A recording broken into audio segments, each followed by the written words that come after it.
I am holding a child's life in my hands. This 2-year-old boy, who should have been playing with his toys, is lying on the operating table. His lungs have turned to stone. The shrill, piercing tones of the monitor are filling the theater. A single piece of groundnut meant for his stomach has managed to lodge itself in his windpipe. We can't push air in. At moments like this, seconds feel like hours. As an anesthesiologist, I am the pilot of this child's life. I looked at the surgeon. I had to make a split-second decision. Push the bronchoscope down, make way, take away the intruder. The surgeon pushes, we squeeze the bag, and miraculously, the child breathes. We won. That is the adrenaline of medicine, the save. In my 4-decade career as an anesthesiologist, I have been part of many such high-stakes moments, like a cardiopulmonary resuscitation of a newly delivered mother who was lying limp and grey. Within minutes, we brought her back to be with her baby.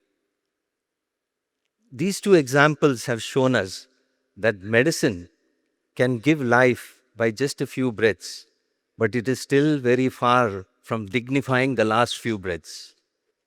We as doctors keep chasing the lab values, the CT scan reports, the pathology reports, and we often treat the disease and forget the patient wrapped around it all. I was no different.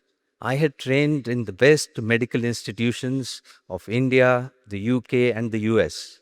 And I came back eager to apply these skills and techniques to my patients, which I did for many years. And then my father fell sick. My father was a force of nature. At 75, he was a very active, energetic, intelligent businessman. He thought he had conquered his prostate cancer from 5 years before.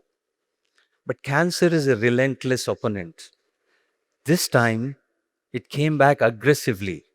It just hollowed him out. My father used to command a room with his presence. He had turned frail and weak. My doctor brain began thinking of options, interventions, more time. But he said something medicine doesn't teach us how to deal with. He called me aside one day and said, Subbu, I know my disease is advanced.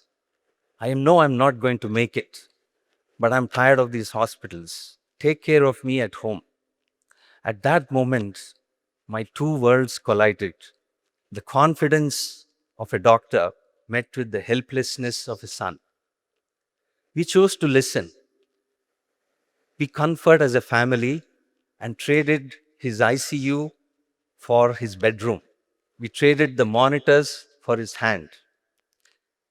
Instead of fighting the inevitable, I took care of his pain, his breathlessness, his lack of appetite, etc. And a few weeks later, he breathed his last, not in a hospital surrounded by strange men in scrubs, but with me, my siblings, and my mother next to him. What I did was not try to save him, but to comfort him and ease his symptoms. And he passed away with his hand in mine. I couldn't have asked for more. I'd seen far too many patients dying hooked up to machines alone in intensive care units. This moment made me think that when cure is not possible, care becomes our overwhelming responsibility. It also made me realize that medicine must move away from prolonging life at all costs to actually dignifying the end of life. What I did for my father has a name. It's called palliative care. It's a relatively new branch of medicine, and in India, it's a ghost. We have over 15 lakh new cases of cancer diagnosed each year. Because of our broken healthcare system, over 60% of these are at an advanced stage at diagnosis itself. They cannot be cured. They all need palliative care, but less than 5% of them will ever receive it. Why? We have only 8 postgraduate training institutes for palliative care in India, compared to 800 for anesthesia, which is my specialty. No insurance scheme or government schemes like Ayushman Bharat or Arogyashri covers palliative care. It's largely left to philanthropic organizations to start and run hospices in India. I couldn't unsee this gap, but I wanted to replicate the peace and comfort my father had for other families in Hyderabad. That opportunity arose when I joined the Rotary Club of Banjara Hills in the year 2010 as its founding president. And I suggested this idea to our members. And by 2011, we had the first inpatient hospice in the city of Hyderabad. We called it Sparsh Hospice. In the first 2 years, the 12 beds remained empty. Why? Because in our culture, we don't like to talk about death. We think that by not talking about the end, it will go away. But silence is no treatment. It took us years of awareness building to fill these beds. So, what is a hospice then? Hospice is a facility which offers palliative care as an institution.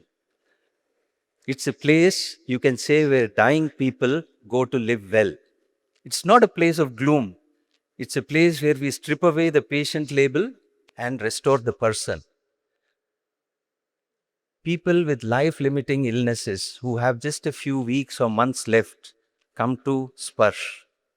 It could be advanced cancer with metastasis or other incurable illnesses. The aim of a hospice is to take away all the symptoms, be it physical, emotional, spiritual, or psychological, and help the patient reconnect with their family members and let them have a peaceful end. We take care of all symptoms like breathlessness, nausea, vomiting, pain, using powerful painkillers like morphine and fentanyl. In this journey of 15 years, we have moved from that 12-bed premises to this large modern 80-bed hospice. This was built on the land allotted by the government of Telangana. And in this journey, we have cared for over 15,000 patients, ensuring that they had a peaceful and dignified end among their friends and family. All services at Sparsh are free. So we have to raise over 50 lakh rupees a month to do all this work. We have many donors and charitable companies helping us in this process, but we can always do with more. I want to narrate a few stories from Sparsh which make it as extraordinary as it is. Let us start with Shobha. Shobha was a trailblazer. She walked out of a remote Lambada Tanda with a revolution in her heart. She had faced gender discrimination all her life, and she became the first girl to be enrolled in a postgraduate program, and that too in the prestigious TIS, Tata Institute of Social Science. But bone cancer is a cruel opponent. When it recurred, doctors gave her weeks. She came to Sparsh with one regret. She would miss her upcoming convocation.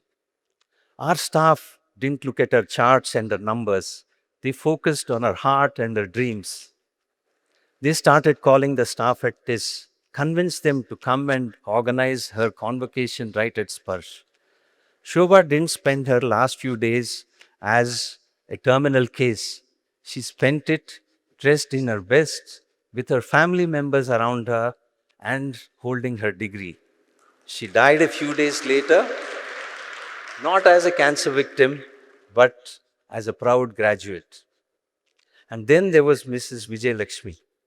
She came to us with an advanced stomach cancer, but all her attention was on her husband, Mr. Apparao. Their bond was legendary in the wards of Sparsh. She was also a very intelligent woman. She wanted to do her bit for Sparsh. She convinced her husband to let her sell her Mangal Sutra, the most sacred and visible symbol of marriage in our Indian culture, so that she could raise some funds. She didn't leave behind a medical bill. She left behind a legacy of love. She died in her husband's arms a few days later, having given away her most precious possessions to strangers she would never meet. And then there was Mrs. Geeta. She was a young woman admitted to Sparsh with an advanced breast cancer. Her husband was filled with regret and guilt. He blamed himself for the delay in her diagnosis. Our staff didn't just treat Geeta, they treated her husband's heart. Extensive counseling sessions followed, and they made them celebrate their upcoming anniversary with flowers, music, and family members around them. They turned a room of regret into a room of remembrance. How many of us can hope to have such meaningful ends? I want to recite an ancient Sanskrit sloka which tells what is the essence of life. Anayasena maranam, vinadainena jivanam, dehime kripaya shambho, tvai bhaktim achanchalam. O Lord Shiva, grant me a death without suffering, a life without misery or dependence, and unwavering devotion to you. I feel now we can make this sloka a reality because the Supreme Court of India has legalized what is called an advance directive, also commonly called a living will. While a regular will divides our assets after our death, a living will determines how we die, how we maintain our dignity during our last few days. Essentially, it takes away the darkness of our family members navigating what we would have wanted when we are sick. I started this talk by telling you about the save, about pushing air into the lungs of that 2-year-old and the adrenaline that followed. I still love that adrenaline. I still believe in the miracle of modern medicine. But I also believe that medicine must move from trying to save lives at all costs to also honoring life and giving dignity to the end. We, as doctors, families, and communities, must accept that death is not necessarily a failure of medicine. It's a journey all humans have to walk through. And the greatest learning for me from medicine has been that the best gift I can give my patients is not necessarily more days in their life, but dignity in the few days that are remaining. Thank you very much.